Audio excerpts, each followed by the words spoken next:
Welcome back, everybody. And I am just over the moon right now. I have to tell you that this particular session that we're going to be having next is going to come midway through our program. But for me, this is actually the last interview that I'm doing in this particular series. And the reason I'm sharing that with you is because it's such a testimony for what this process has been for me. And many of you know this is really a personal journey to uncover what's happening in the world of stress and to figure out what stress actually is, this term that we use all of the time, and how unique our response can be. And interestingly enough, I had this one space left that I just wanted to make sure was the perfect person, and that's setting the bar really high. And thanks to my friends at ILS, Ron Minson, who's actually doing a session with us, and Randall and the group there, they said, you know, we've looked at your agenda, it's awesome, but you're missing Stephen Porges. And so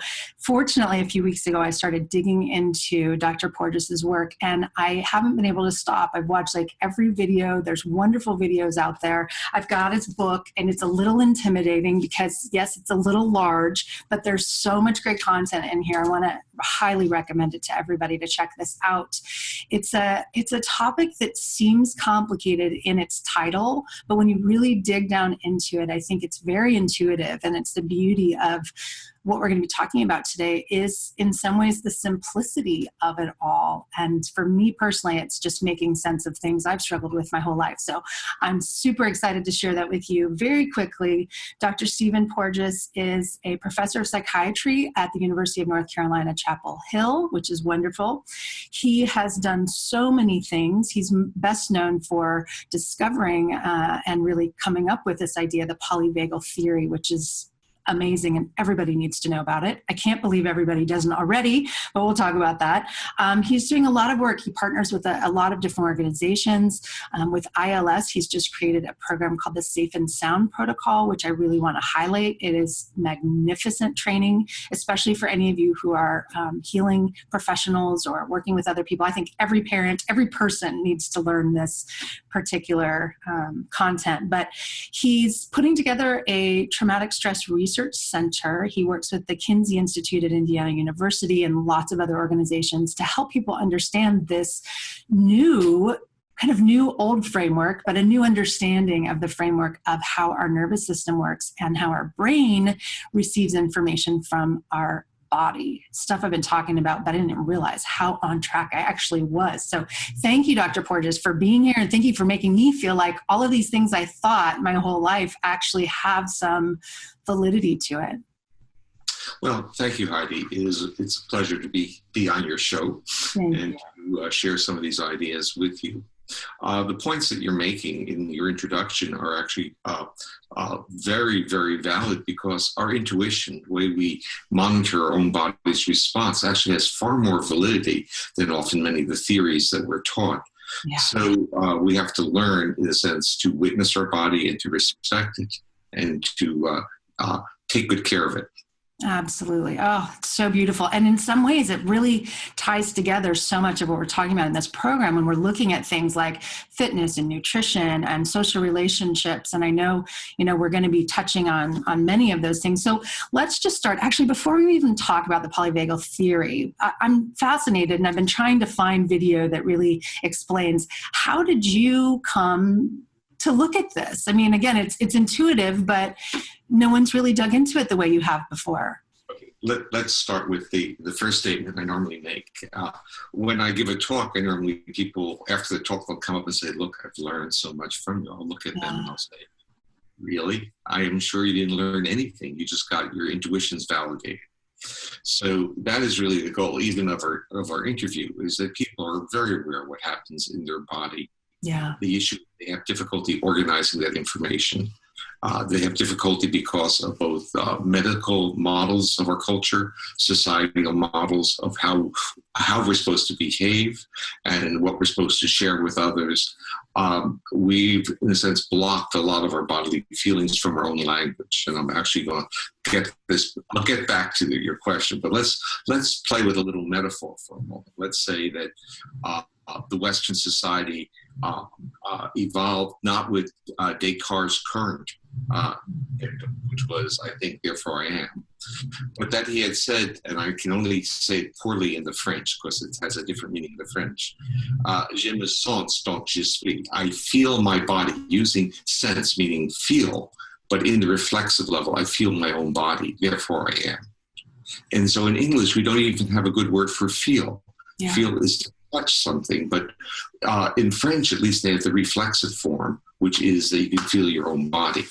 Now, if he had used that statement, and that had been, in a sense, the pillar of industrialized modern capitalism in the world, that I feel my body, therefore I am, what would our world be like?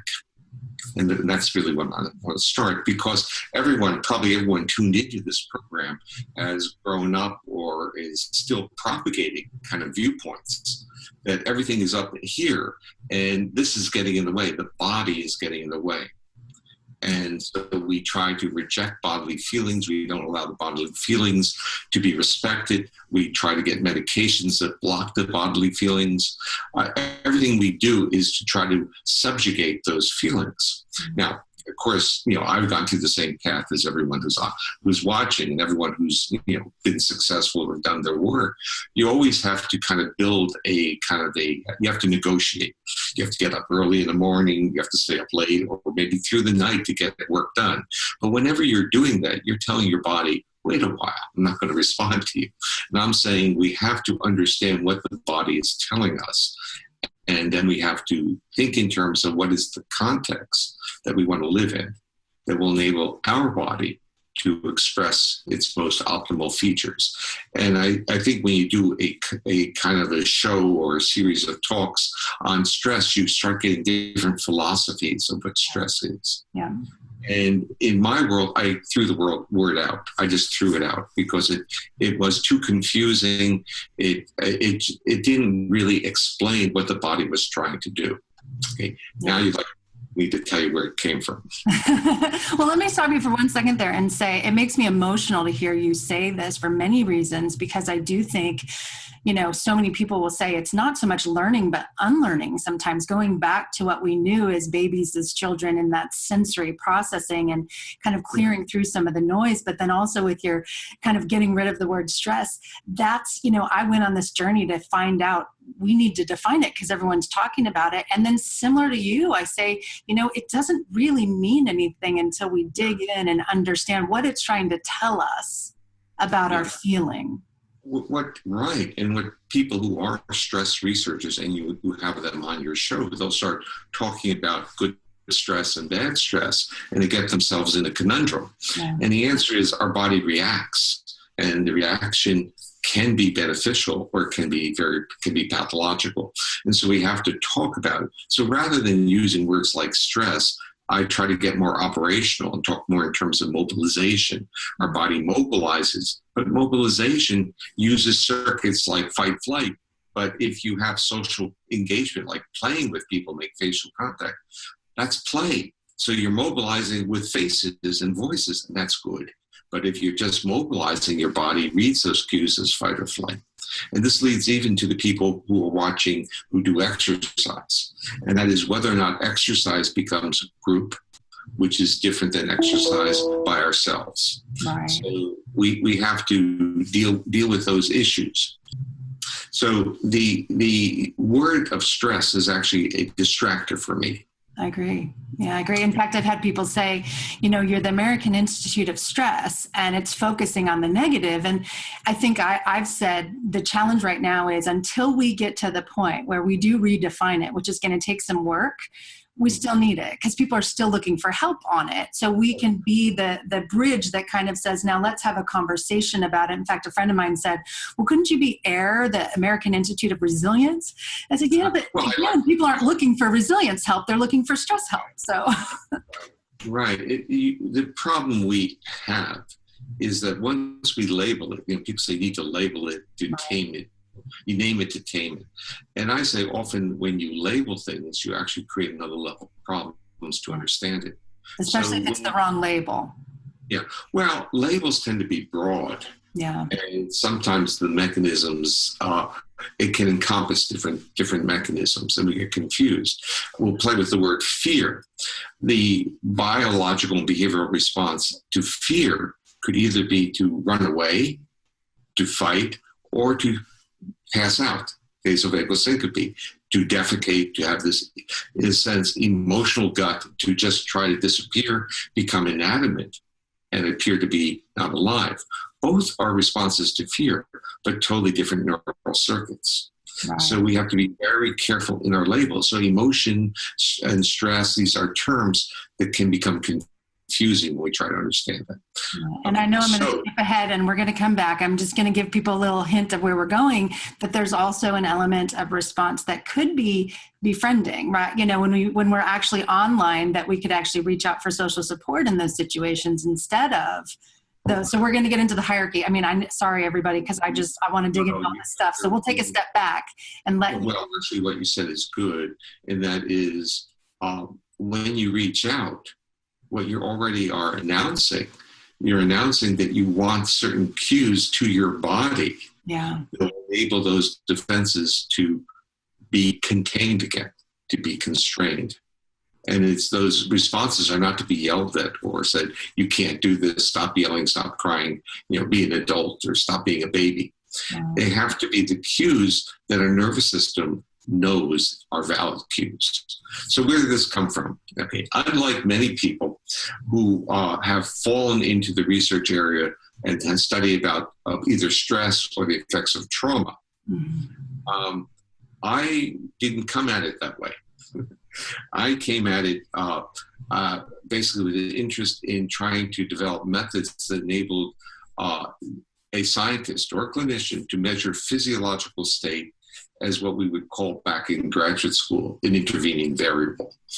Physiological state is in between the stimulus and the response, so that if I am, in a sense, highly activated, my physiology is really tense, I may respond to a stimulus differently than if I'm laid back and calm. So that makes the SR, stimulus-response relationship, not deterministic. It makes it dependent upon where the physiological state.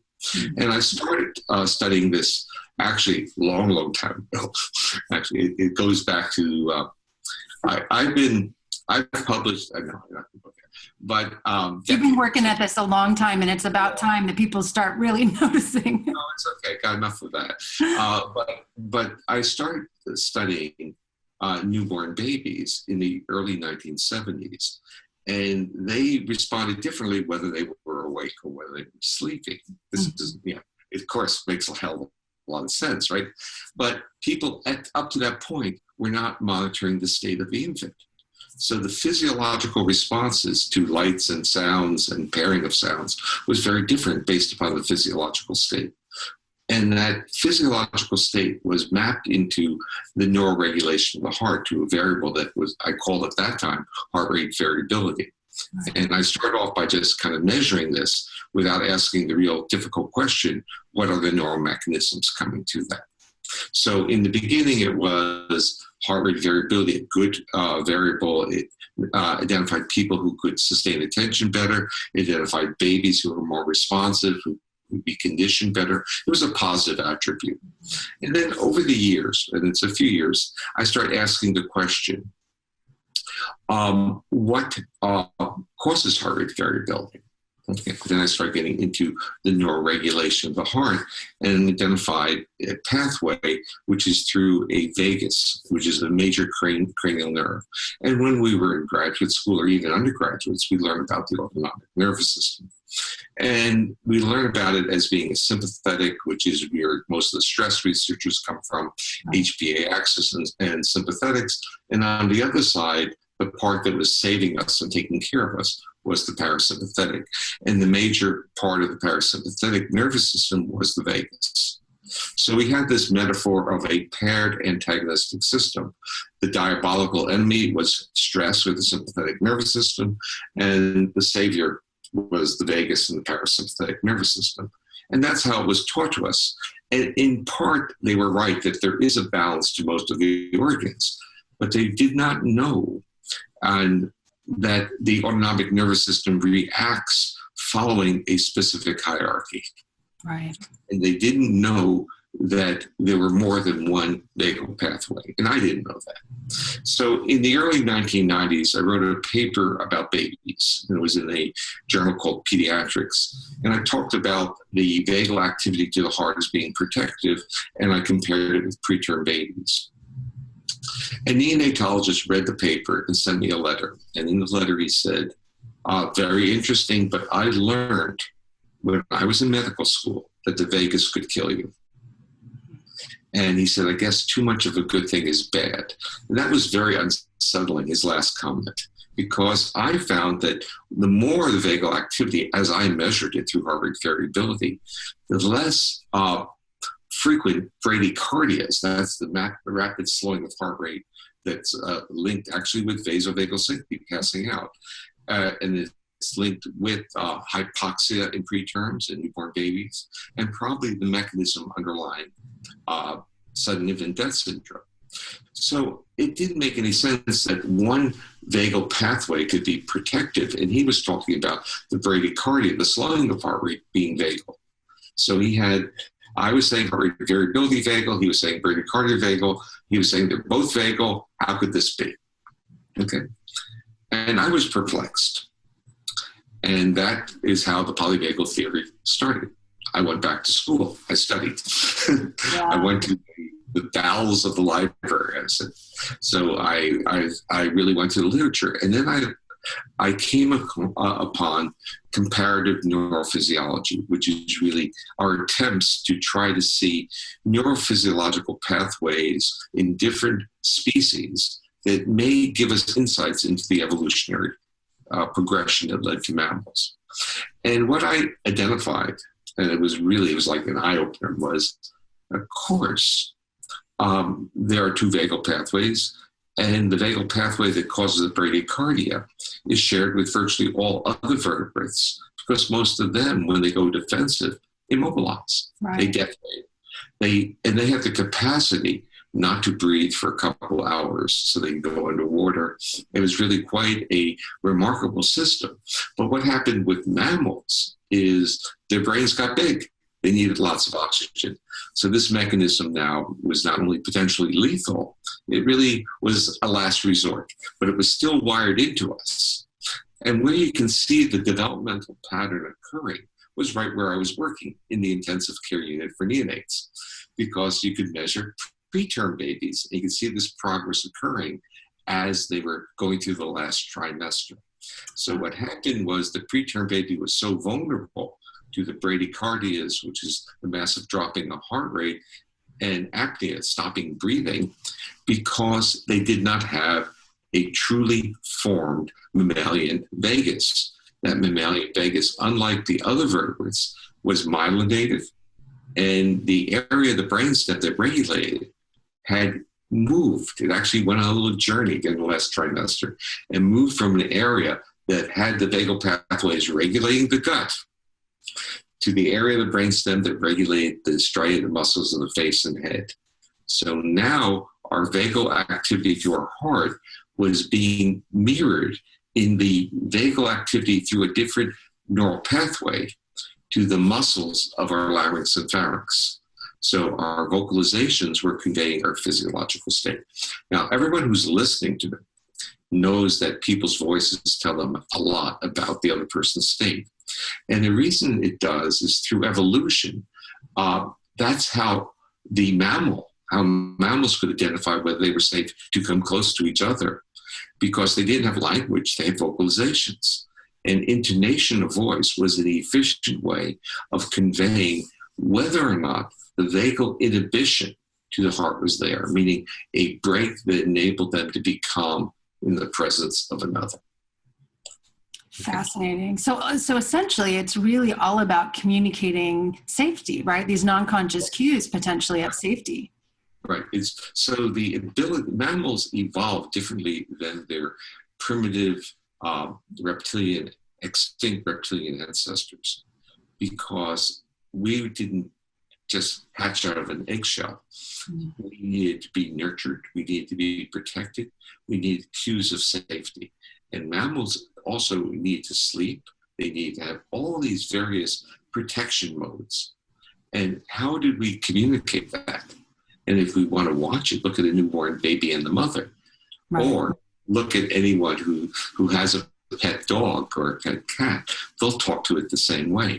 So the acoustic cues were wired into the nervous system at the transition of mammals from their ancient reptilian ancestors. Now, what also happened in that transition was not only did the voice get linked to the heart, but also the upper part of the face got linked to the same issues, so that we cue with the upper part of the face, not with the lower. The lower is much more aggressive. And there are muscles in our middle ear structures that are involved in tensing the eardrum, so they actually change the sounds that get into our brain. So if those muscles are relaxed, we hear predator sounds, low frequency sounds, and we have difficulty processing human speech. But when the muscles become tense, which is a good phase here, we dampen, get rid of the low frequency sounds. We're no longer vigilant, but now we are focusing on human voice. So that prosodic feature is the cue of safety. Now look at the mother and the baby. What is the mother doing? The baby's, in tantrum, the mother is using a prosodic voice. Now, fathers tend not to be so good. Their voices are lower pitched, and you can learn a lot from literally talking to clients or talking to subjects in studies. Parents of autistic children will say that the child is frightened of their father's voice. So you start getting those cues. And of course, people who have had abuse histories, many of them, if a male talks in a low-pitched voice without intonation, their body goes into that physiological state of starting to shut down. Their gut starts working, and they need this feeling they have to get out of there. Yeah. So polyvagal theory basically linked two important points. It identified that there were two different types of vagal pathways. It identified a new vagal pathway that was linked with the face and head, the striated muscles. It identified the portals where cues of safety are both projected and received. So you project with your face and your voice. And the ears are very important in terms of receiving that information and downregulating physiology. So listening to sounds become very powerful. Listening to voices, singing, chanting, all these are part of our history. And our bodies know that. I want to just share with everybody, because I'm sure so many of you are hungry for more of this information, and obviously we're limited in time, so we're going to move through some of this. But if you want more information, there are so many great videos out there. And again, I want to highly recommend this Safe and Sound protocol. You can also reach out to me, and if you want more information on this, certainly we are happy to share that with you. We're going to be talking to Dr. Porges many, many more times, as long as he'll give me his time. And I think I want to start by going back a little bit to this hierarchy, because I think having that framework helps people. And one of the things I've been looking a lot at is top down versus bottom up. And again, we talked about that with Ron Minson a little bit when we were talking about sound therapy. But I think that part of the polyvagal theory was also understanding this hierarchy of responses that we have that kind of goes back through our evolutionary process. I was hoping you'd share that a little bit more. Sure. So this is not a novel idea. This is an idea after Darwin came out with his theory of evolution. A English philosopher by the name of John Herbert Spencer coined the word dissolution, which was evolution in reverse. This was later picked up by a neurologist, a very famous neurologist, John Hewlings Jackson. And those of you who read Descartes' Error and know the story of Phineas Gage know this whole notion that newer circuits in the brain inhibit older circuits. And when the newer circuits get damaged or diseased, they disinhibit the older one. So polyvagal theory takes that concept and applies it to the neural regulation of autonomic nervous system. And what that really means is that the neuromyelinated mammalian vagus functions as a brake to inhibit our heart. It downregulates the HPA axis and provides the production and the reception of cues of safety. And what that is doing is it enables the other two components of the autonomic nervous system, major components, the sympathetic mobilization system, and this older vagal, unmyelinated vagal circuit that goes primarily below the diaphragm, that allows them to do their job. It keeps them out of defense. So as long as we have the social engagement system functioning, our autonomic nervous system supports health, growth, and restoration. Now, if we take the social engagement system off, the break off, we get mobilized. That literally frees the sympathetic nervous system. But what the sympathetic nervous system does when it gets activated, it actively inhibits the subdiaphragmatic vagus, the old unmyelinated vagus. This means we're constipated. This means that our gut doesn't work. But as long as we keep moving, that old dorsal, old unmyelinated vagus cannot be recruited in defense, because when it's recruited in defense, it shuts us down, which means we'll either defecate and pass out, or we'll start getting all the feelings that this may occur. And that's because that circuit's been recruited in defense, and optimally, it should never be recruited in defense. Mm-hmm. So how do we recruit it and not in defense? And that's what we call intimacy. So we're actually using those areas of the body subdiaphragmatically, but we're using social engagement. So we're mapping or matching intonation of voice, gentle caress, and now the subdiaphragmatic area is not going in defense. Mm-hmm. Just like we can mobilize without going in defense as long as we keep face-to-face contact and prosody. If you watch dogs playing or other animals playing, they maintain face-to-face contact even though they're mobilizing. If they break face-to-face contact, then they can get hurt. If you watch kids on the playground, certain children are never invited to play.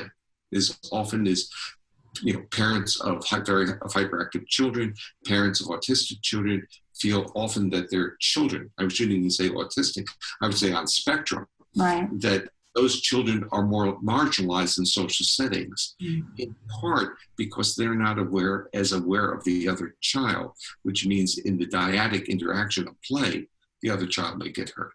Yeah. So there's a couple of things you've mentioned that I feel like are so important for everyone to understand in this framework. And they both have to do with individuality and perception. So I think there's two things you mentioned, and I think our tendency is to label, as you said. One of them is that kind of freeze response that we may have, that for many people is actually fainting or, digestive situations. But is it right to also assume it could just be disassociation or disengagement or kind of checking out?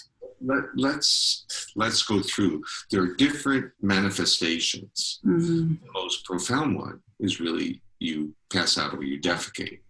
But over time, it becomes moderated or modulated or mediated, whatever term we want to use, so that people may just check out. They may dissociate without passing out. Mm-hmm. So people who dissociate, there's a high probability of dissociative type disorders with trauma histories. But not saying trauma histories, we now have to deconstruct this. Restraint, forced immobilization. These become the trauma experiences. Yeah. And the body's response to that is to try to check out, go someplace else. Well, and that was the other one, was this definition of trauma, because I've been saying more and more to people that we're not talking about that you have to be hit or raped or held down, but trauma could also be a lack of social engagement from parents or attachment issues or even bullying, right? Well, let's start by saying this even deals with the more global attribute of this term stress. Yeah. It's not the stimulus, it's the response. Right. So the problem with trauma is that people focus on the event. They don't focus on the individual's response, and they fail to witness the individual's reaction or response. Yes. And that is really the important part here, and that is the acknowledgement of the response.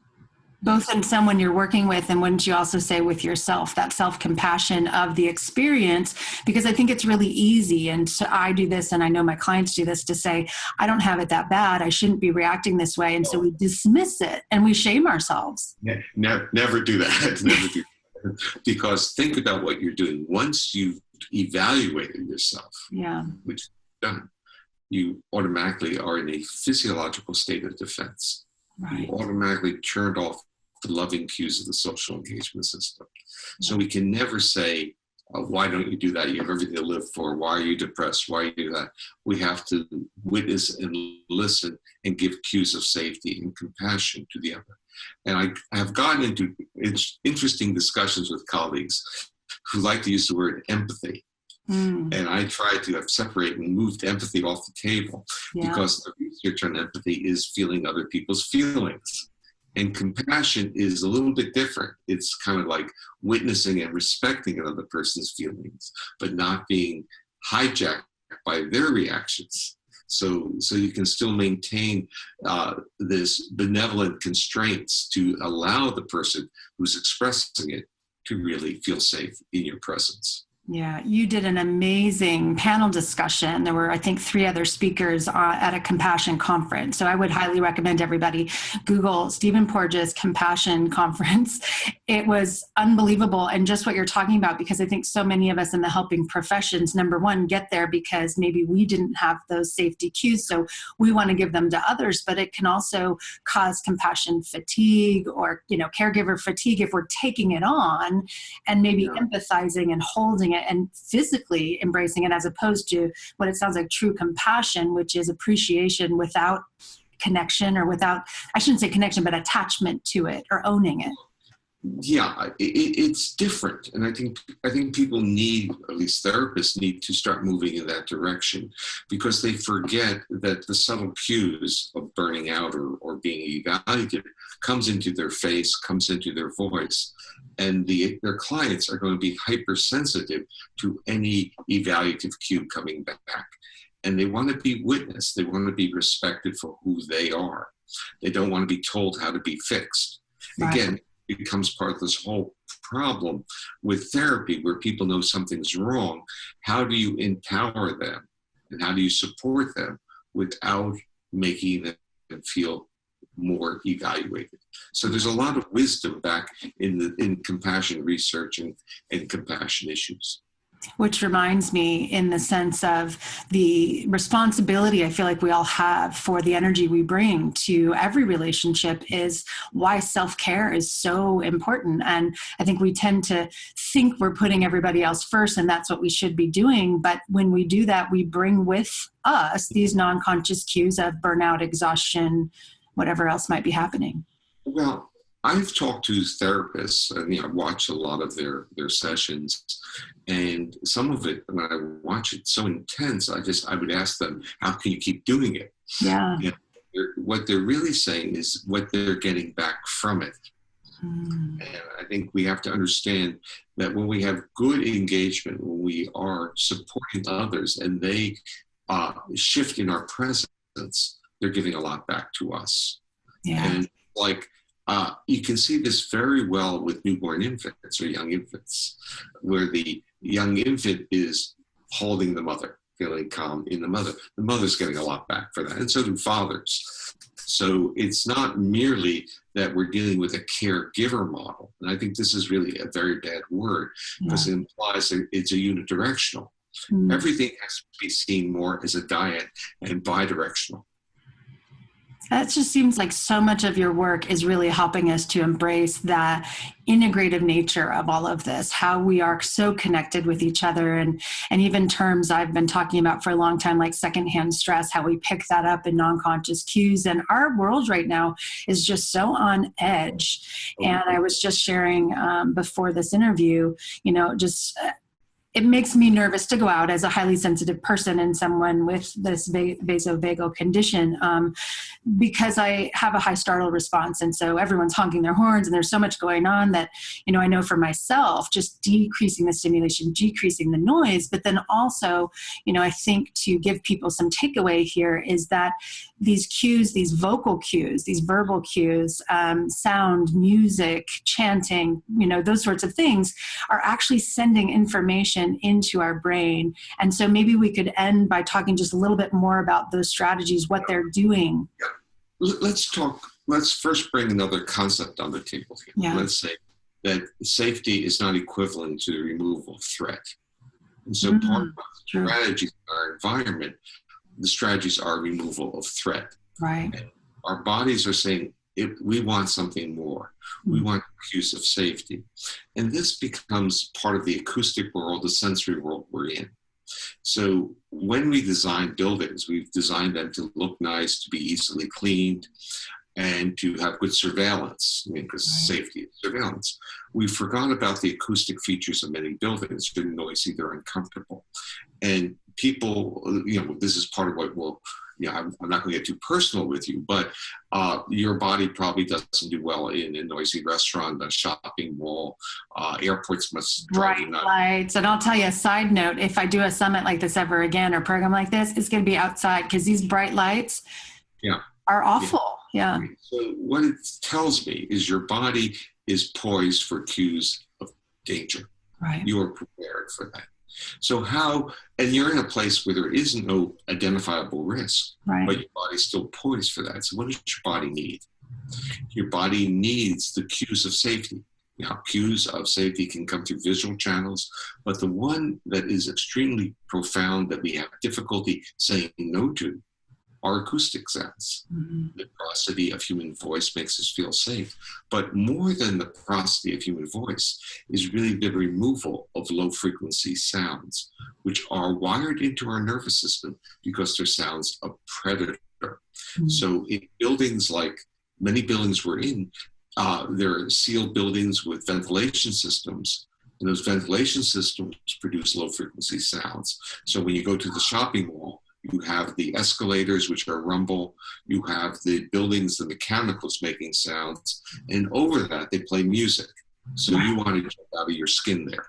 And many people do. And you can, in a sense your own vulnerability by putting yourself into these various places and literally titrating.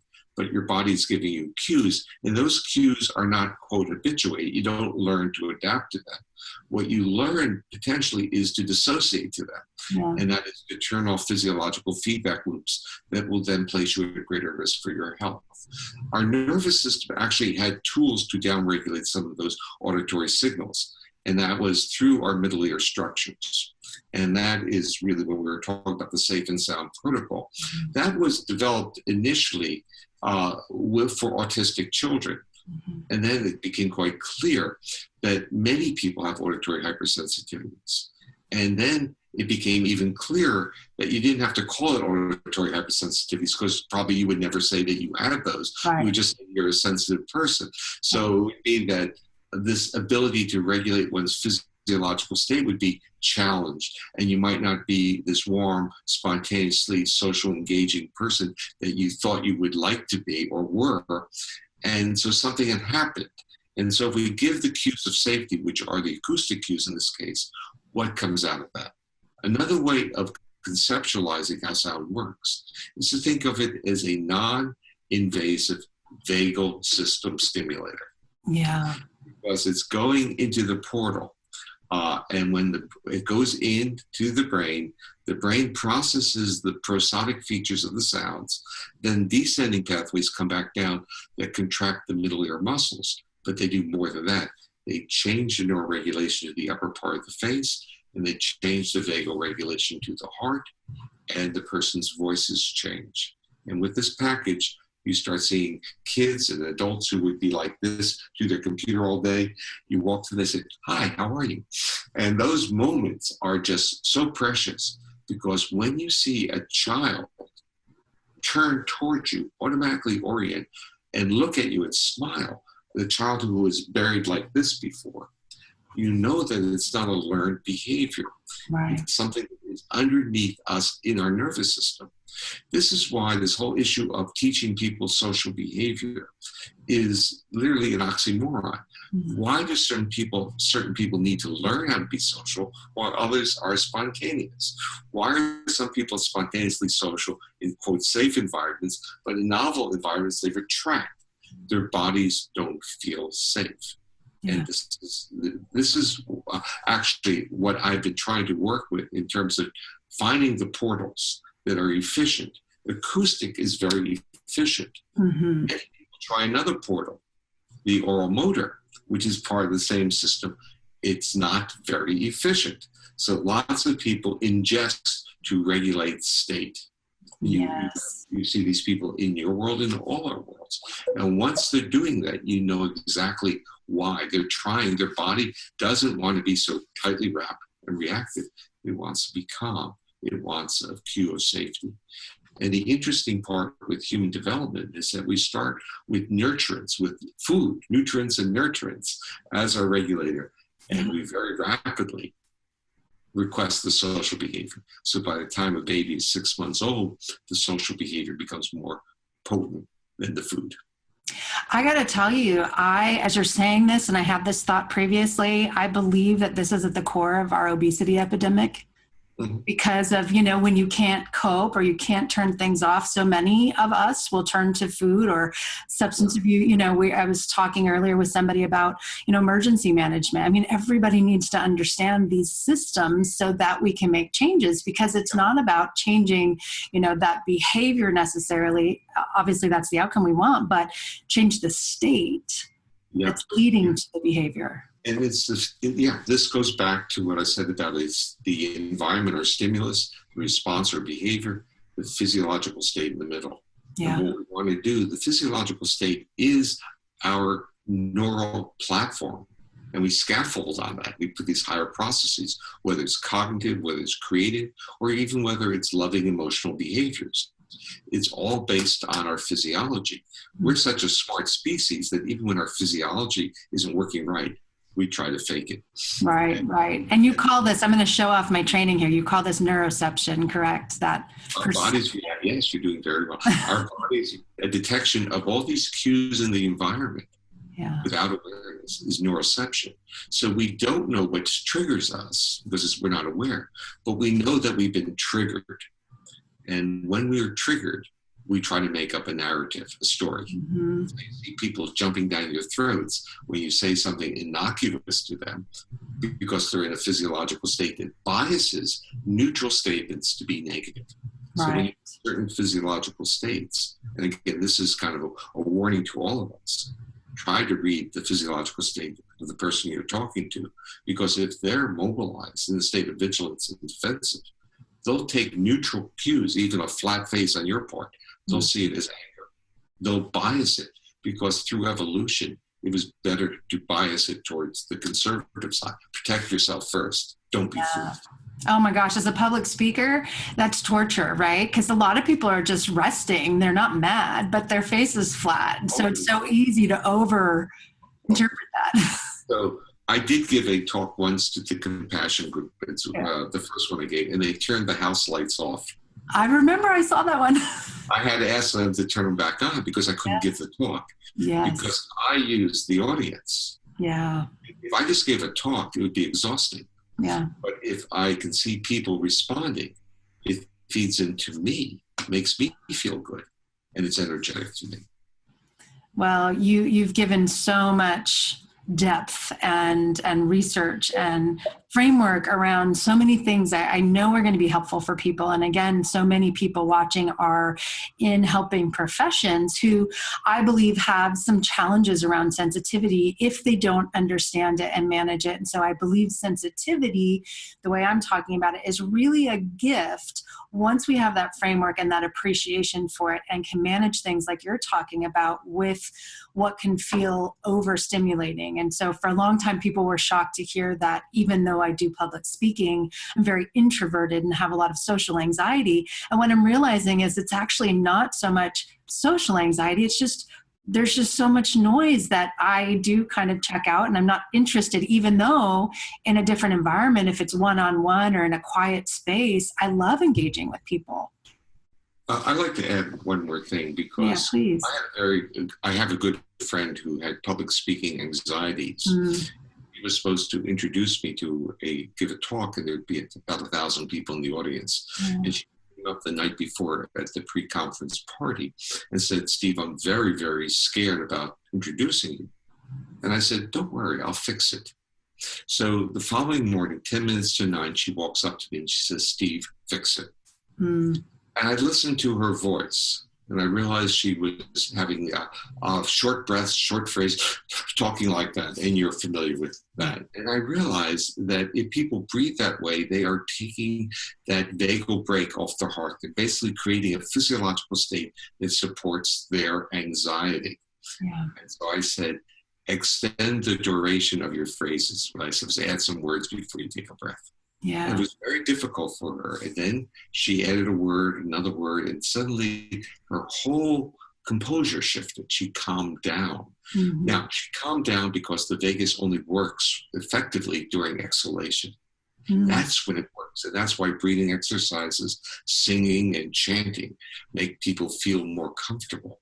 So it emphasizes the impact of that vagus on the heart. So her physiology calmed down. She went up and did a beautiful introduction, and she's a clinical psychologist, and she uses this as an intervention now to treat speaking anxieties. Wonderful. Well, so that was going to be my last question here is, I often refer to them as stress hacks, although the word hack to me is a little harsh.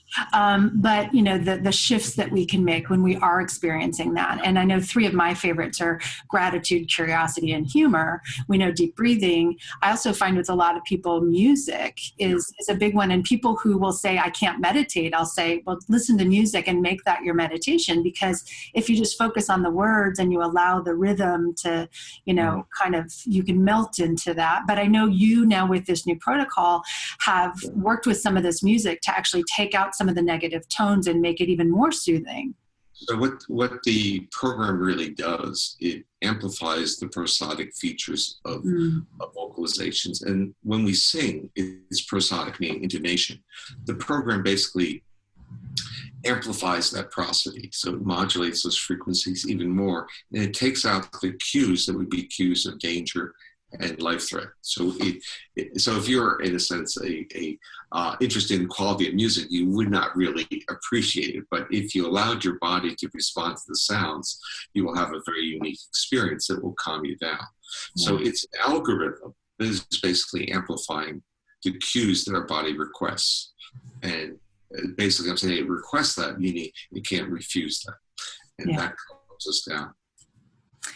Well, I can't help but think this has been kind of resonating in my mind now for a while. I'm sure you're familiar, but what you talk about with this takes me back to Viktor Frankel's quote, who wrote A Man's Search for Meaning, about between stimulus and response is a space. And in that space lies our power, essentially. So what we're talking about here is that we can have a stimulus, and essentially stress is just a stimulus for change. There's a stimulus, and we're going to have a response, but our state is in some ways going to control what that response is. So I totally agree with you, not making stress good or bad, because it's all about our relationship with it. And good things can become bad and bad things can become good, all dependent on that feeling space. Absolutely. I'm so grateful for all of this. Our body evolved to respond to challenges and to recover from those responses. Yeah. So I think can be viewed in a very positive way. Wonderful.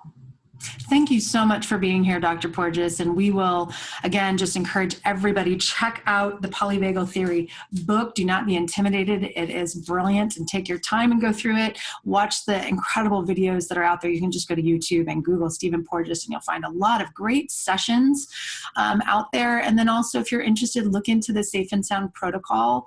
I highly recommend it. I'm loving the training myself, and I'm just so excited to share this with many more people. So thank you for your work. I know I'll be speaking to you again, because I just cannot get enough of your knowledge and wisdom and your heart. I mean, it's really beautiful too, the work that you're doing and sharing for so many people who are really struggling with this, feeling like we're out of control. And yet all of these tools that can really help us to just settle into the lessons that sometimes what we think of as stress has to offer us, and tremendous growth. The final comment really is that the way you feel, the way other people feel is predictable. So in a sense, it's not like It's predictable once you understand how the nervous system works. And that understanding provides the opportunity for a different narrative, a different personal narrative. Not a narrative of out of control, not a narrative of something being bad or broken, but a narrative of understanding that leads, as we talked earlier, to a sense of self-compassion. And when we have self-compassion, that's part of the healing process of it. Absolutely. And we don't change our story so much with our minds as we do our heart, I believe. Thank you so much. Well, thanks everyone for watching, and enjoy exploring the rest of this content. We'll be back again very soon.